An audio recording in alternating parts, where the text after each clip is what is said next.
যে নেতা সারা জীবন বিএনপির নাম বেচা খাইছেন, বিএনপিতে যখন সুবিধা একটু শেষ হয়েছে আপনি যাই আরেকজনের গাড়ির ড্রাইভারি শুরু করলেন, যার কারণে বিএনপি চান্দিনাতে ফেল করছে। নির্যাতনে খোরশেদ আলম সাহেব আজকে মরহুম হয়ে গেছেন।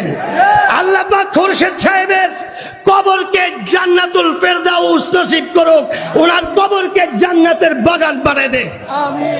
উনি বিভিন্ন মামলার শিকার, বিভিন্ন নির্যাতনের শিকার। উনি আজকে দুনিয়া থেকে গেছেন। আজকে ওনার ছেলে নির্বাচনের জন্য আসছে, ওনার ছেলের বিভিন্ন বদনামি, ছেলে ভাতিজা, ছেলে বয়স কম, ছেলে বুঝে না, ছেলে ভাতিজায় জানে না কাকার হাত কত বড়।